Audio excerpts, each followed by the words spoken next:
بڑوں کے نقش قدم پر کہتے ہیں۔ حکیم الامت نے کہا تھا، حضرت تھانوی رحمۃ اللہ علیہ نے 100 برس سے زیادہ ہو گئے میرٹھ کے جلسے میں کہا تھا کہ تم اگر یہ بوجھ سمجھتے ہو کہ مدرسوں کو مسجدوں کو چندہ دینا پڑتا ہے، یہ ہمارے اوپر بوجھ ہے، تو ٹھیک ہے، دینا چھوڑ دو، ہماری تنخواہیں بند کر دو، ہم میں سے کوئی آٹے کی دکان کھول لے گا، کوئی چاول کی دکان کھول لے گا، کوئی اور تجارت شروع کر دے گا، ہماری روزی روٹی کا مسئلہ حل ہو جائے گا۔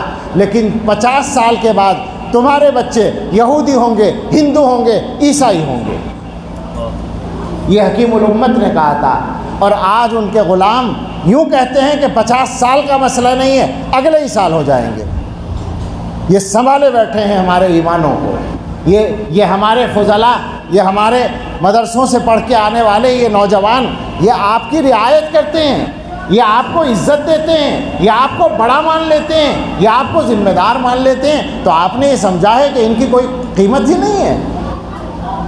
یہ تو ہم نے، ہمارے بڑوں نے تیار کر کے امت کے ایمان کی حفاظت کے لیے لشکر تیار کیے ہیں۔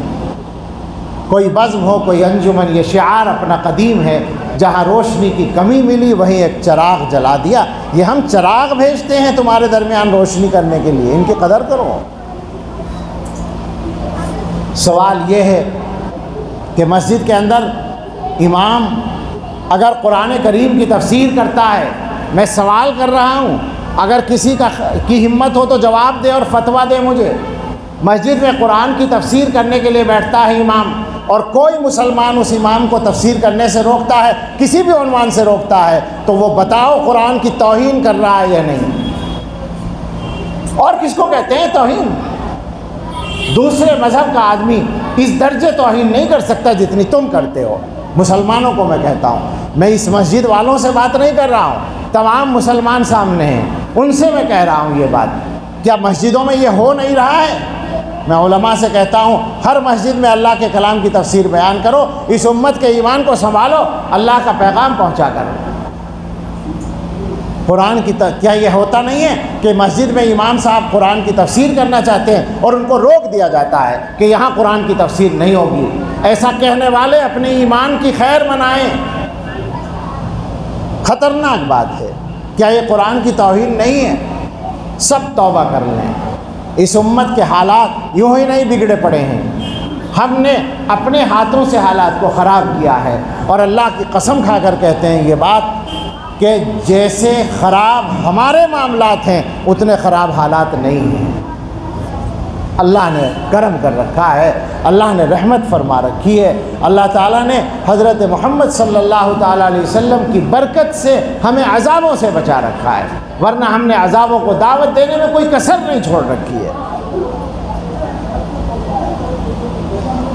میں سمجھتا ہوں کہ شاید سالوں کے بعد میں نے کسی مجمع میں اس لہجے میں بات کی ہوگی، میں نے چھوڑ دیا ہے اس انداز سے بات کرنا، لیکن شاید کبھی ضرورت بھی ہوتی ہے، یہ پیغام پہنچانا ضروری ہے۔ حالات بہت خرابی کی طرف جا رہے ہیں، ایمان خطرے میں پڑے ہوئے ہیں، اور ہماری غفلت ٹوٹنے کا نام نہیں لیتی۔ بچوں کی بات ابھی مولانا توحید صاحب بیان میں کر رہے تھے، بچوں کی تربیت وغیرہ کے بارے میں آپ ذرا بتائیں۔ وہ جو بچے ایمان چھوڑ رہے ہیں، راز تو نہیں ہے کوئی، پتہ ہے نا آپ کو کہ بچوں کے ایمان جا رہے ہیں، کوئی الزام تو نہیں لگا رہے ہم کسی پر۔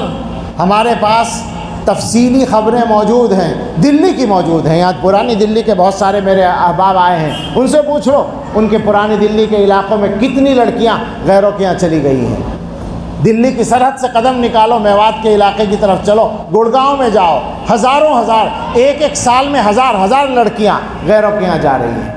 اور یو پی والے خیر منائیں، یہ نہ سمجھیں کہ ہمارے یہاں نہیں ہو رہا ہے۔ 15 دن پہلے ایک چھوٹا سا قصبہ ہے 40-50 ہزار کی آبادی کا، وہاں کے لوگوں نے بتایا کہ ہمارے یہاں ایک سال میں 50 لڑکیاں گئی ہیں غیروں کے یہاں۔ کیا ہو رہا ہے آخر یہ؟ آپ سمجھتے ہیں کہ یوں ہی ہو رہا ہے؟ یہ ہماری غفلت کی سزا اللہ کی طرف سے آ رہی ہے۔ جن بچوں کے کانٹا چبھنا ہمیں پسند نہیں ہوتا، وہ بچے ہمیشہ جہنم میں جلنے کے لیے جا رہے ہیں، اور ہم خاموشی سے دیکھ رہے ہیں۔ وہ ماں باپ زندہ کیسے رہتے ہیں؟ وہ ماں باپ، ان ماں باپ کو نیند کیسے آتی ہے؟ اور پھر دوسرے ماں باپ ان سے عبرت کیوں نہیں پکڑتے؟ غفلت کا یہ عالم ہے، کچھ پتہ نہیں ہے اولاد کہاں ہے اور کیا کر رہی ہے۔ میں جگہ جگہ پوچھتا پھرتا ہوں، عشاء کے بعد جب کہیں بات ہوتی ہے، آپ سے نہیں پوچھ رہا ہوں، دوسرے موڈ میں بات ہوتی ہے، پوچھتا ہوں لوگوں سے، آپ بیٹھے ہوئے بیان سن رہے ہیں، مسجد میں بیٹھے ہیں، آپ دیندار ہیں، آپ نیک ہیں، مجھے ایک سوال ہے، میرا ایک سوال ہے، مجھے اس سوال کا جواب دیں۔ آپ میں سے جس کے گھر میں بھی 15 سال سے 25 سال تک کا کوئی بیٹا ہے، بالغ لڑکا ہے،